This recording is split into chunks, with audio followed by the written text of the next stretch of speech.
Bienvenue au rendez-vous tech d'Audiophile du vendredi 20 janvier 2023. Comme à toutes les semaines, je profite de ce moment pour vous partager les actualités technologiques et parfois scientifiques que j'ai vu passer depuis notre dernier rendez-vous. J'espère que vous avez passé une belle semaine et que vous avez des beaux plans pour la fin de semaine qui s'en vient. Un petit peu de neige ici, encore de la neige. On va parler encore cette semaine d'intelligence artificielle. Il va y en avoir de plus en plus. On entend parler de plus en plus de l'intelligence artificielle. D'ailleurs, Bill Gates trouvait que c'est beaucoup plus révolutionnaire comme découverte ou comme implantation, dans le fond, de l'intelligence artificielle que pourrait être le métavers de M. Zuckerberg qui a la misère un petit peu à décoller. Alors, et on va aussi parler, on va reparler de M. Musk. Et oui, je vous le dis, on parle encore de M. Musk qui a fait encore un mauvais coup. Hein? On dirait qu'il fait exprès, M. Musk. Pourquoi voulez-vous que tout le monde ne vous aime pas? Hey, on commence ça tout de suite avec la première actualité. Bon épisode!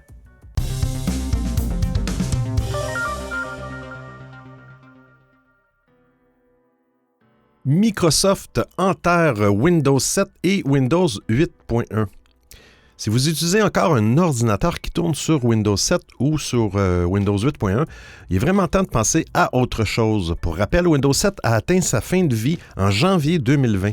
Cependant, Microsoft a proposé un sursis à ceux qui sont restés sur cette ancienne version de Windows en proposant une extension de la prise en charge payante, surtout destinée aux entreprises qui dépendaient de ce système d'exploitation. Et cette prise en charge est payante pendant 3 ans. Mais aujourd'hui, l'extension payante pour Windows 7 a aussi pris fin. Et donc, Microsoft ne corrige plus les bugs ni les problèmes de sécurité. De plus, Microsoft cessera de proposer les nouvelles versions de son navigateur Edge sur Windows 7 et Windows 8.1. Il ne pourrait pas non plus compter sur Google, puisque Chrome va également cesser de prendre en charge ces versions de Windows. En ce qui concerne le Windows 8.1, celui-ci a atteint sa fin de vie. Et contrairement à Windows 7, ces versions de système d'exploitation n'aura pas droit à une extension de prise en charge qui aurait de toute manière été payante. En substance, fuyez ces 2 versions de Windows que vous ne pourrez plus utiliser en toute sécurité. L'idéal, si vous êtes sur une machine ancienne, sous Windows 7 ou 8.1, c'est d'acheter un nouveau PC. Bon, c'est des sous qui sera livré avec Windows 11. Sinon, vous pouvez également installer Windows 10 sur votre ordinateur à la place de Windows 7 ou Windows 8.1. Bien que Windows 11 soit sorti, Microsoft continue de prendre en charge Windows 10 jusqu'en 2025 au niveau des correctifs de sécurité. Mais aujourd'hui, ils ont annoncé qu'elle allait l'enlever de la tablette. Plus possible de l'acheter, Windows 10. Sinon, une autre option serait de remplacer Windows par Linux, ce qui n'est pas évident, le système d'exploitation gratuit et open source. Ou alors, vous pouvez transformer votre PC en Chromebook. En effet, Google propose une solution qui permet d'installer son système d'exploitation Chrome OS sur les anciennes machines. Alors, si votre ordinateur est compatible avec cette solution de Google, vous devriez pouvoir profiter de mises à jour de sécurité régulières, d'une interface moderne et d'une expérience fluide. Sinon, il est à noter qu'après l'abandon de Windows 7 et 8.1 par Microsoft, il ne reste plus que les 2 versions les plus récentes du système d'exploitation 10 et 11. Qui a été officialisé en 2022. Et justement, alors que Microsoft pousse vers l'adoption de son nouveau système d'exploitation, eh bien, les jours de Windows 10 sont déjà comptés. On a parlé 2025. La firme prévoit mettre fin à la prise en charge de Windows 10, qui est présentement la version encore la plus utilisée à travers le monde. Ça va terminer en octobre 2025. D'ailleurs, un rebond des ventes des PC est déjà anticipé en raison de cette programmation de la mort de Windows 10.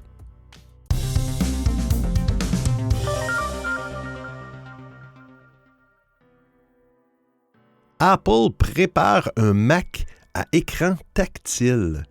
Alors que les premiers ordinateurs hybrides ou tactiles convertibles débarquaient sur le marché au tournant de 2010, eh bien Steve Jobs annonçait que Apple ne suivrait pas le reste de l'industrie et continuerait à bien différencier les iPads et ses gammes de Mac, MacBook et MacBook Pro.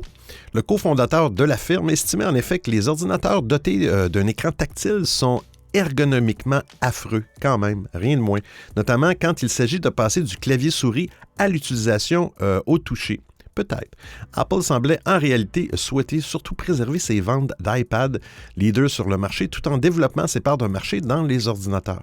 Toutefois, de 2010 à 2023, les changements dans les comportements des utilisateurs se sont solidifiés. Et les ordinateurs convertibles et ou hybrides continuent d'être l'une des catégories les plus populaires dans les ventes. C'est dans ce contexte que l'analyste Mark Gurman chez Bloomberg affirme que les ingénieurs Apple travaillent sur un nouveau MacBook Pro avec un écran tactile. L'appareil ne devrait pas être annoncé avant 2025. Par ailleurs, on apprend qu'Apple pourrait intégrer un écran OLED sur ses appareils. Jusqu'alors, lancer de nouveaux appareils OLED était en effet complexe, à raison de capacités de production limitées et des coûts élevés des écrans d'un tel format. La technologie OLED est d'indéniable qualité. Ces écrans sont notamment au top pour les contrastes, puisque chaque pixel émet sa propre lumière. Et donc, un pixel noir, c'est un pixel qui est éteint. Ils ont aussi quelques inconvénients. En plus de leur coût de fabrication élevé, ces écrans ont une luminosité souvent inférieure à celle de la majorité des écrans LCD IPS. Et le rendu colorimétrique peut être en dessous de ce que proposent les dalles IPS équipées de la technologie de puits quantique.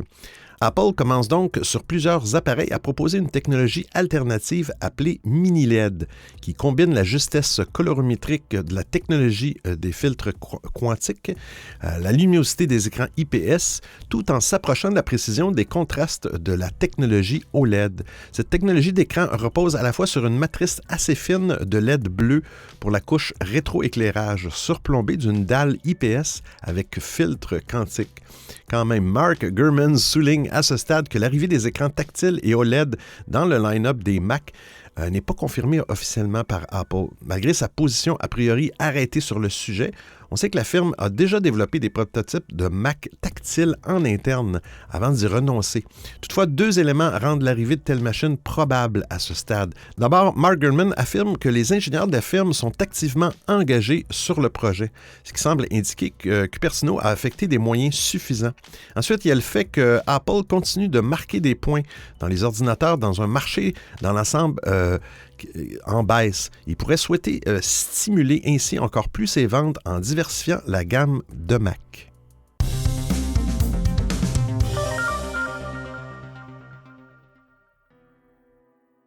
Toujours avec Apple, il développerait une puce combinant Wi-Fi, Bluetooth et 5G.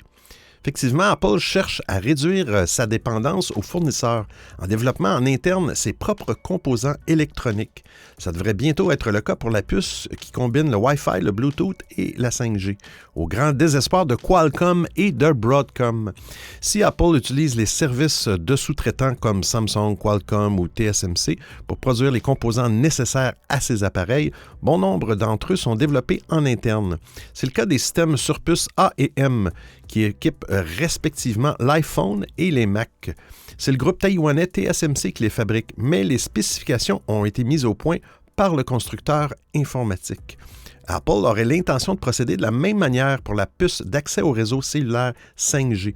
Ce composant est actuellement fourni par Qualcomm, mais selon le site Bloomberg, Apple devrait utiliser ses propres modems d'ici la fin de l'année 2024 ou début 2025. Un produit devrait d'abord en être équipé, puis l'ensemble de la gamme d'appareils dans les 3 années à venir. De quoi faire trembler Qualcomm, parce que Apple est un gros client. L'entreprise prévoit toujours fournir la grande majorité des modems dans la gamme 2023 d'iPhone, en ajoutant toutefois que la contribution d'Apple pour le chiffre d'affaires en 2025 sera minimale. Et ça n'est pas terminé puisque le constructeur californien aurait aussi l'intention de mettre au point sa propre puce pour le Wi-Fi et pour le Bluetooth. Cette fois, c'est Broadcom qui serait le premier touché. Ce composant commencerait à s'intégrer dans les premiers appareils d'Apple au courant de 2025. Et à terme, cette puce intégrerait en plus la connexion cellulaire.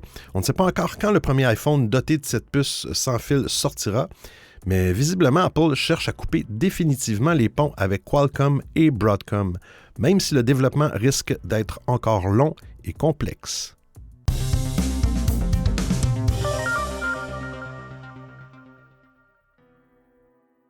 Samsung Galaxy S23, il y a les premières images officielles qui sont apparues sur le web. Les Galaxy S23 continuent de se montrer avant leur présentation. Les images officielles du modèle classique de Samsung ont fuité. C'est désormais officiel. Les Galaxy S23 seront présentés officiellement le 1er février. Lors de cet événement Unpacked, un trio sera dévoilé en présentiel et Samsung promet du lourd.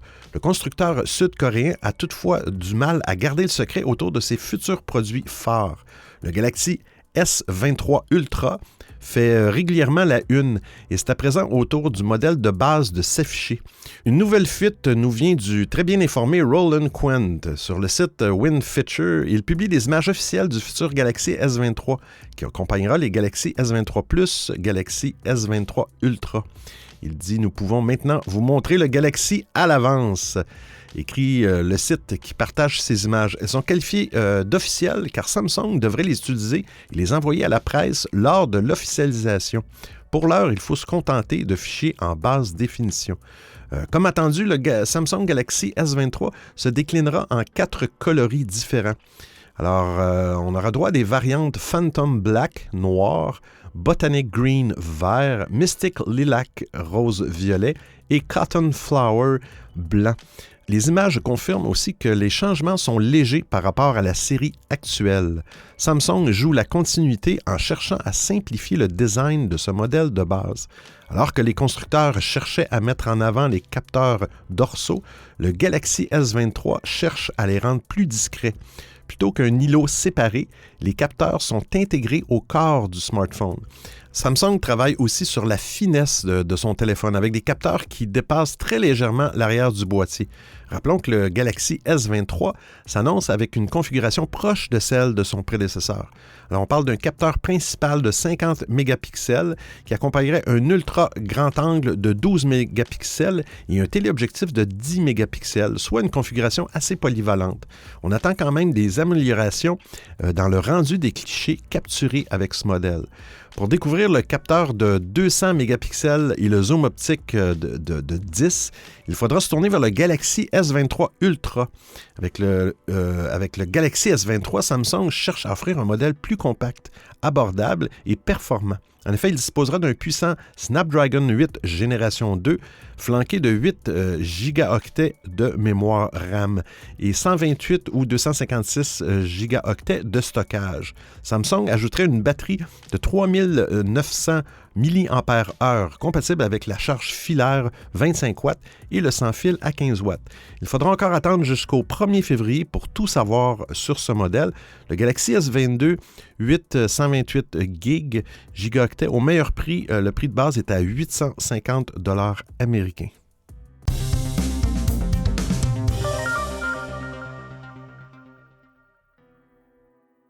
Bientôt des AirTags signés Google.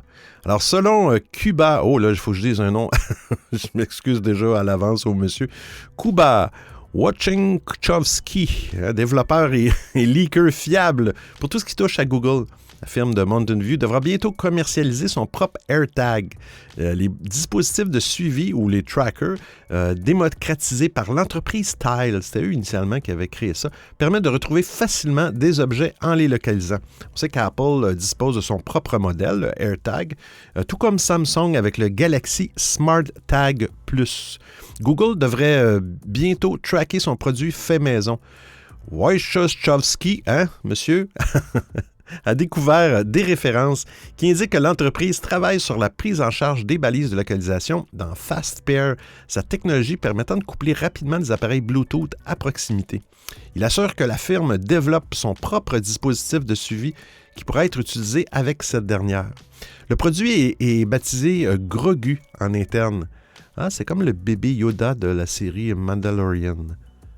Oui, c'est ça, Grogu. Et développé par les équipes de Google Nest, ce qui ne signifie pas nécessairement qu'il sortira sous l'égide de Nest, rappelle le développeur.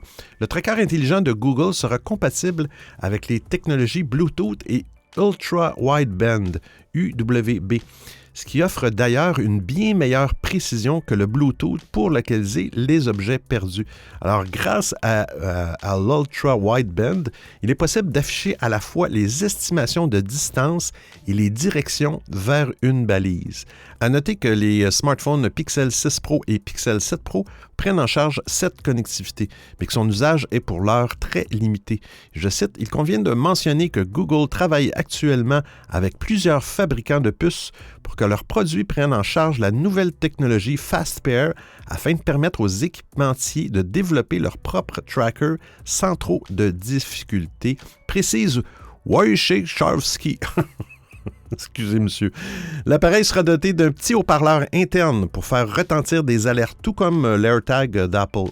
Il devrait en outre être lancé dans plusieurs coloris. Pour l'heure, il n'y a pas d'informations supplémentaires à propos du tracker de Google qui pourra être dévoilé lors de la conférence I/O 2023 au mois de mai.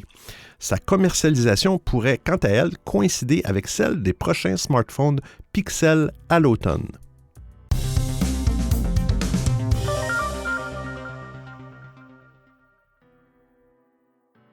Parlant de pixels, les pixels de Google sont compatibles avec l'audio spatial et le suivi des mouvements de la tête. Google offre aux utilisateurs de pixels récents une nouvelle fonction d'audio spatial compatible avec tous les écouteurs et casques, y compris les filaires. Mieux encore, il sera possible avec certains modèles de bénéficier du son avec suivi des mouvements de la tête. La mise à jour de janvier pour les pixels a apporté son lot de nouvelles fonctions. Et les utilisateurs de Pixel 6, 6 Pro, 7 et 7 Pro, 4 modèles, sont gâtés. Une nouvelle option est en effet apparue dans les réglages son et vibration des téléphones. Elle permet d'activer l'audio spatial. Dans toutes les applications qui fournissent des fichiers en 5.1 Surround, l'écoute va donner l'impression que le son provient de tous les côtés, à l'avant comme à l'arrière, à gauche et à droite. C'est particulièrement impressionnant lorsqu'on regarde un film ou une vidéo qui offre du 5.1. Google explique que cette fonction d'audio spatial est compatible avec tous les écouteurs et casques connectés au smartphone, les modèles sans fil comme les filaires. Plus besoin d'un coûteux système de cinéma maison pour profiter à plein de ses contenus préférés. Les nouveautés logicielles ne s'arrêtent pas là. Les possesseurs d'écouteurs Pixel Buds Pro profiteront bientôt d'une option supplémentaire de suivi de la tête via une mise à jour du firmware qui doit arriver dans les prochaines semaines. Le principe est assez simple. Cette fonction positionne les haut-parleurs virtuels dans l'espace. En bougeant la tête, ils restent sur place. Un effet qui en impose et qui sera compatible avec tous les contenus Dolby Audio ou 5.1 selon Google. Bien sûr, Google n'est pas le premier à proposer ces fonctionnalités. Apple et Samsung ont pris de l'avance sur ce terrain, que ce soit pour l'audio spatial ou le suivi des mouvements de la tête.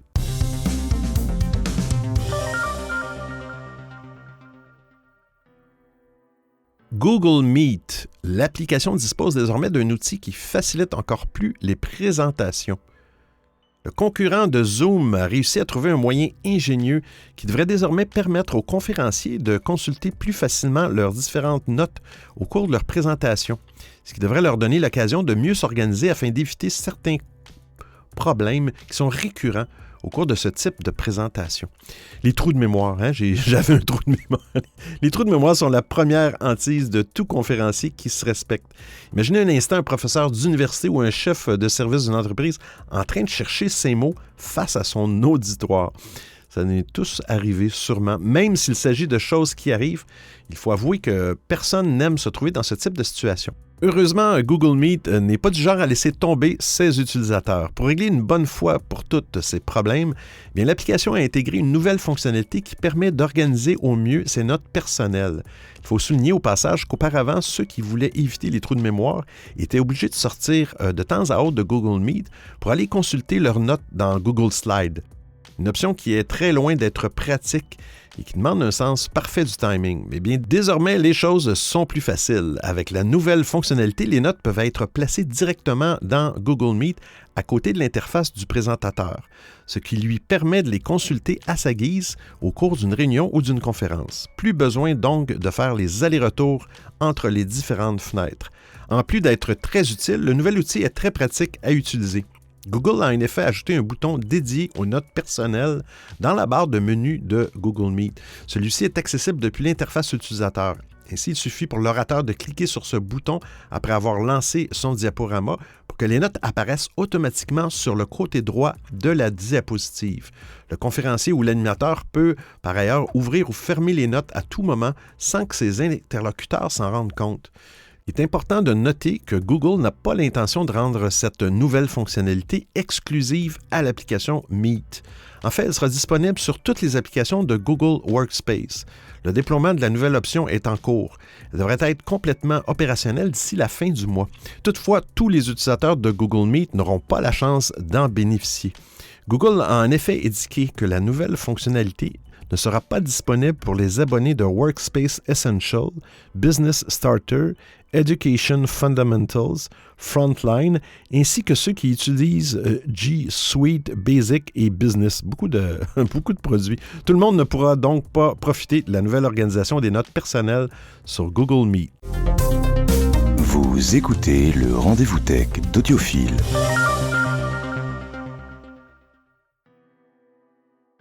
Twitter confirme mener la vie dure à toutes les autres applications. Et oui, Elon Musk a décidé de faire ça. Vous allez voir, c'est incroyable. 5 jours, c'est le temps qu'il a fallu à Twitter pour prendre la parole au sujet d'un dysfonctionnement des applications officieuses permettant d'écrire et de lire sur le réseau social sans passer par les outils conçus par lui-même. Et ce n'est pas par le compte dédié aux API que la communication est venue, ni par celui consacré au support de Twitter, mais par un troisième canal, le compte Twitter, Twitter Dev. C'est en effet le 17 janvier 2023 que le site communautaire a évoqué à demi-mot une politique désormais défavorable aux applications tierces comme Phoenix, Talon, surtout Tweetbot et Twitterrific. Alors je cite, « Twitter applique les règles de longue date de son API. Cela peut avoir pour conséquence que certaines applications ne fonctionnent pas ou ne fonctionnent plus, lit-on dans le message. Qu'est-ce qu'une API? Une API, c'est de l'anglais Application Programming Interface. C'est une interface de programmation qui donne la possibilité de récupérer des informations depuis un service qui met en œuvre ce genre d'outils. Dans le cas de Twitter, cela offre la possibilité de créer un écosystème autour du réseau social avec des applications tierces, en plus de l'application officielle de Twitter. Lorsque ces applications tierces ont commencé à dysfonctionner autour du 13 janvier, et là, le silence anormal des comptes officiels de Twitter a eu pour effet d'écarter assez rapidement l'hypothèse d'une banale panne informatique. Dans ce cas de figure, la plateforme aurait communiqué bien plus tôt. Il aurait lancé un communiqué Twitter. Il aurait dit « On est en panne. Faites-vous-en pas, là, les Twitterrific et Tweetbot. » Mais non, le long silence a nourri en revanche le sentiment d'une action délibérée. Pour de nombreux observateurs, tout cela ressemble à un stratagème pour forcer tous les internautes à revenir sur les applications officielles. Car c'est sur elles que la plateforme peut déployer de la publicité à sa guise et faire mouliner ses algorithmes pour analyser les données des utilisateurs. Ce faisant, tout l'environnement autour de Twitter qui s'est mis en place depuis des années a été simplement détruit. Et tous les regards se tournent nécessairement vers M. Musk, Elon Musk, jugé responsable de la situation, puisqu'il est le directeur général du service. C'est d'ailleurs vers lui qu'une partie des reproches est tournée. Un internaute a écrit « Tant pis si j'avais espéré qu'Elon Musk améliore Twitter. Tout ce qu'il a fait, c'est de le rendre insupportable. » Rien de moins. Le propos vague du compte Twitter Dev, en tout cas, laissait les propriétaires des applications tierces dans un flou artistique. Et je cite, « Tweetbot existe depuis plus de 10 ans. Nous avons toujours respecté les règles de l'API Twitter. S'il y a une règle existante à laquelle nous devons nous conformer, nous serions heureux de le faire si possible. Mais nous avons besoin de savoir ce qu'il en est, écrit TabBuds, qui s'occupe de Tweetbot.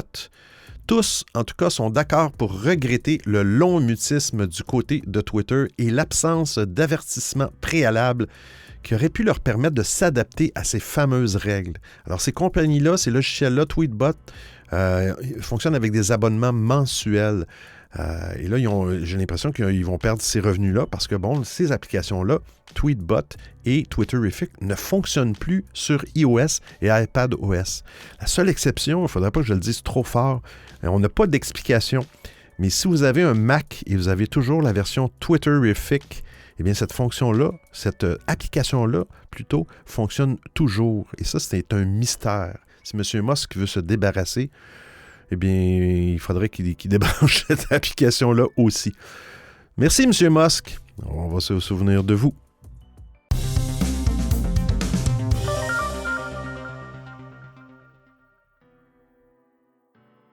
DeepL, c'est le cauchemar de Google Traduction. Ces derniers mois, l'intelligence artificielle est au centre de l'actualité technologique en raison de l'émergence du fameux ChatGPT. Pour rappel, ce chatbot a été créé par la compagnie OpenAI et aujourd'hui, il est considéré comme une vraie menace pour le moteur de recherche de Google. De son côté, la société allemande DeepL s'attaque à Google Traduction. Et son atout principal, c'est que son service revendique une qualité de la traduction supérieure à celle de Google. Très prometteuse, la société DeepL est désormais valorisée à plus de 1 milliard de dollars américains. On ne sait pas exactement combien DeepL a levé pour atteindre cette valorisation. En effet, la société a décidé de ne pas communiquer là-dessus, mais certains médias évoquent 100 millions ou 125 millions de dollars. En tout cas, cette nouvelle valorisation reflète les progrès réalisés par la société qui, selon TechCrunch, affiche une croissance de 100%. Il est sur le point de réaliser ses bénéfices. Notons que dans son modèle économique, DeepL se tourne plus vers les entreprises que vers les particuliers. Le service de traduction est gratuit, mais il existe une version pro qui fournit plus d'options. Aujourd'hui, plus de 500 000 professionnels utilisent DeepL pour obtenir de meilleures traductions. Pour se distinguer de Google Traduction, qui est vraiment la référence d'Internet, DeepL mise sur la sécurité, mais aussi sur son intelligence artificielle qui, selon lui, est capable, et je cite, de capturer les moindres nuances et les reproduire en traduction comme aucun autre service. Pour vérifier la qualité de son traducteur par rapport à la concurrence, DeepL a réalisé des tests à l'aveugle. 119 paragraphes de différents domaines ont été traduits avec DeepL et d'autres traducteurs automatiques. Alors, il y a un graphique, vous allez voir dans l'article, une comparaison entre DeepL et la concurrence qui est disponible sur le site de l'entreprise. Selon celle-ci, je cite, « Différents systèmes ont traduit un total de 119 paragraphes issus de divers domaines. Des traducteurs professionnels externes ont été chargés d'évaluer ces traductions sans savoir quel système les avait produites. Les graphiques représentent la préférence accordée par les traducteurs à chacun des systèmes. Ces graphiques ignorent les cas où la plupart des systèmes ont produit des traductions jugées parfaites. Les tests ont été effectués en janvier 2020. Et vous allez voir dans les liens de l'émission, si ça vous intéresse, il y a un graphique DeepL est pas mal gagnant surtout pour tous les traducteurs. Puis les traducteurs professionnels humains ont évalué la qualité de ces traductions sans savoir encore quel service avait été utilisé. Selon DeepL, ces tests ont montré que son intelligence artificielle est supérieure à la concurrence pour la traduction du français vers l'anglais ou l'inverse. DeepL serait aussi supérieur à Google Traduction pour les traductions entre l'anglais et l'allemand ou entre l'anglais et l'espagnol. Mais bien évidemment, pour confirmer cela vous-même, bien sûr, le mieux, c'est de tester le produit. Et DeepL continue d'améliorer son intelligence artificielle et peut même se permettre d'avoir des projets plus ambitieux à long terme. L'avantage de cette société, c'est que celle-ci génère déjà des revenus, ce qui encourage les investisseurs. Mais en même temps, elle peut se permettre de dépenser pour la recherche. 60 à 70 % des effectifs de DeepL seraient des ingénieurs.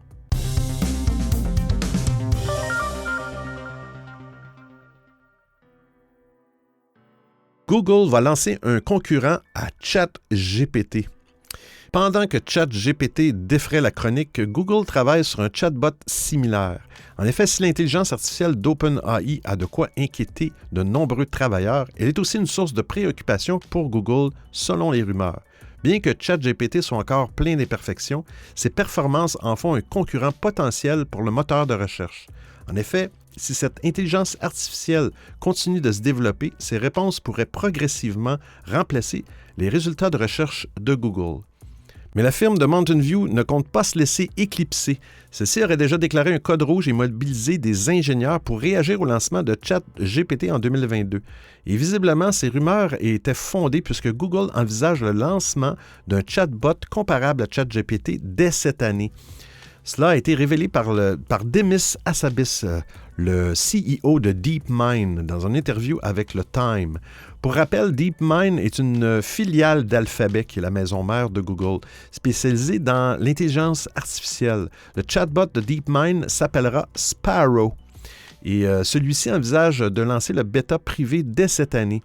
Et puisque DeepMind et Google font partie de la même entité, Alphabet, il est possible que Sparrow devienne le concurrent de ChatGPT par Google, surtout si Microsoft intègre ChatGPT dans ses produits et services.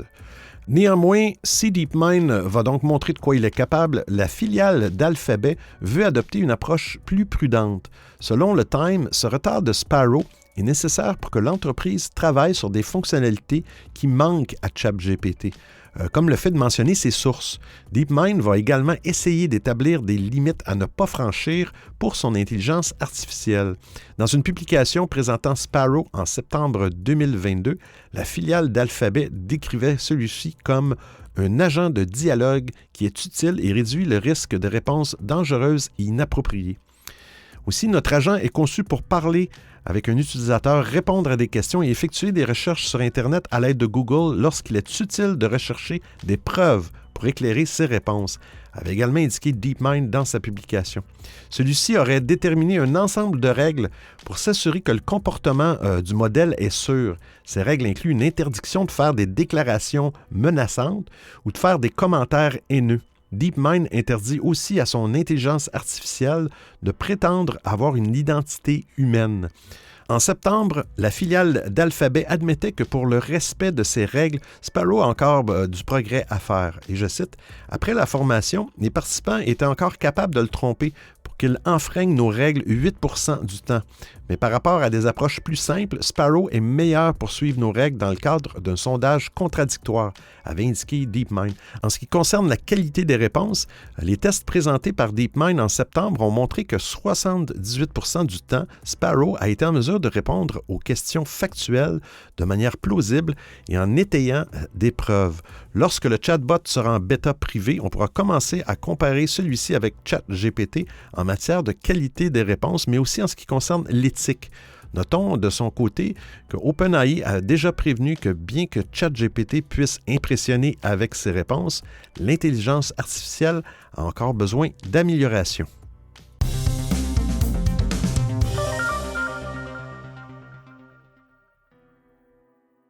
Getty Images attaque l'intelligence artificielle qui s'inspire de ses propres photos pour créer les siennes.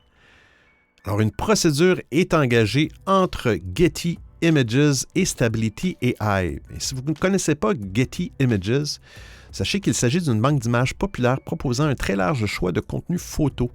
De son côté, Stability AI n'est autre que le créateur du désormais célèbre outil Stable Diffusion, conçu pour produire de l'art à partir d'une intelligence artificielle.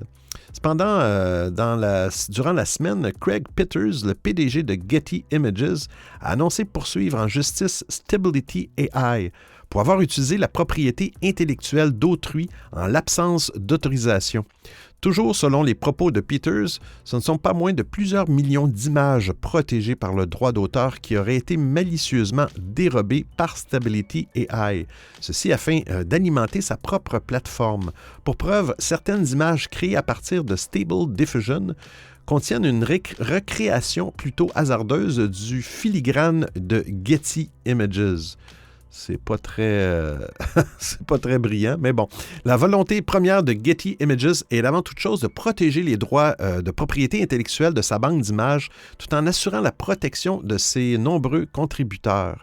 Contactés par The Verge, les responsables de Stability AI n'ont pas tenu pour le moment du moins à commenter la situation. Pour rappel, en décembre dernier, les artistes de la plateforme ArtStation s'étaient également révoltés contre l'art généré par cette intelligence artificielle. De plus, Stability AI est déjà sur le coup d'une plainte récemment déposée, également pour violation de droits d'auteur. Malheureusement, l'affrontement opposant les artistes aux intelligences artificielles semble encore loin d'être gagné.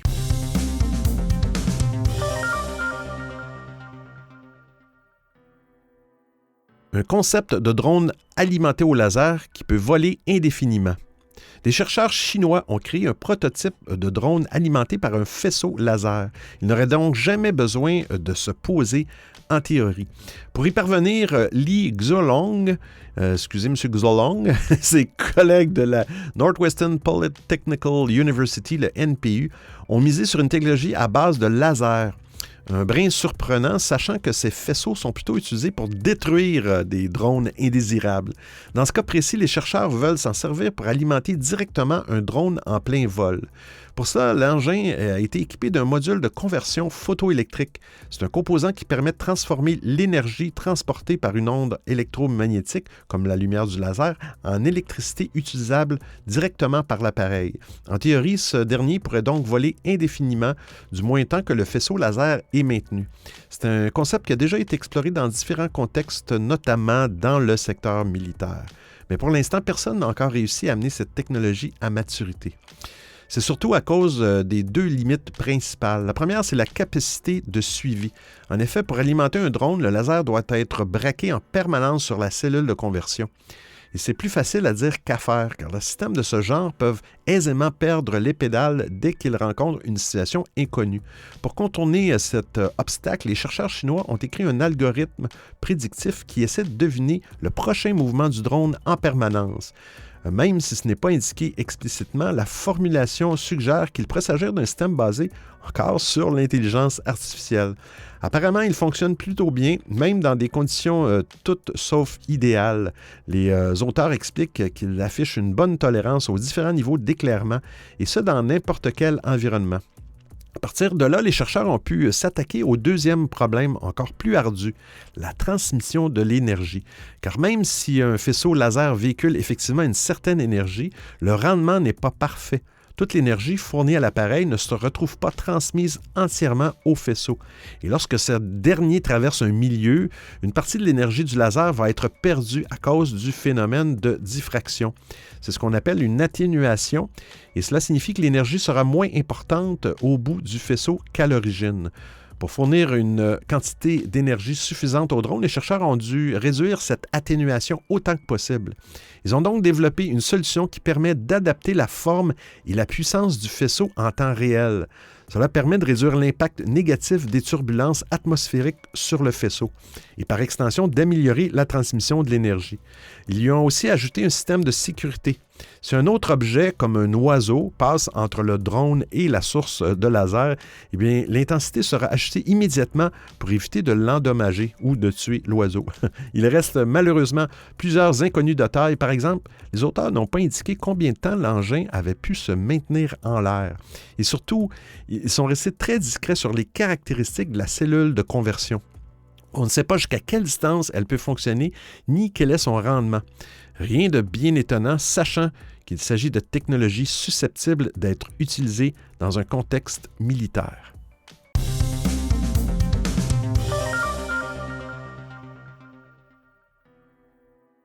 Une batterie capable de faire fonctionner un téléphone pendant 400 ans. Les appareils électroniques qui fonctionnent à l'aide d'une batterie finissent toujours par être victimes d'un souci d'autonomie. Une chercheuse de l'Université de Californie pourrait bien avoir trouvé une solution efficace à ce problème. Alors, malgré de grands efforts réalisés ces dernières années, c'est un fait, la batterie d'un téléphone intelligent ou d'une tablette, une manette de jeu ou encore un casque sans fil finit inexorablement par voir son efficacité baisser au fil des années. Un téléphone intelligent dont l'autonomie est de 24 heures ne tient plus la charge plus de 16 heures au bout d'un certain temps. Et c'est rageant car tout le reste fonctionne bien. C'est une problématique d'autant plus préoccupante de nos jours avec le développement des véhicules électriques. Une batterie au lithium-ion classique supporte généralement quelques centaines de cycles de recharge avant de commencer à voir ses performances baisser. Reste donc à trouver une alternative plus durable. C'est ce qu'a fait Mia Li Tai lorsqu'elle était doctorante à l'Université de Californie à Irvine en 2016. À l'époque, l'étudiante a fait une découverte fortuite qui n'avait pas beaucoup fait parler d'elle, mais elle revient sur le devant de la scène en ce début d'année. Mia Li Tai réalisait sa thèse sur les nanobatteries. Un jour, elle a décidé de tenter une nouvelle expérience. Elle a enduit tout un ensemble de nanofils d'or avec du dioxyde de manganèse. Elle a ensuite rajouté un gel électrolyte proche du plexiglas. L'objectif principal de la démarche était de rendre les nanophiles moins fragiles, ce qui est un problème pour leur utilisation.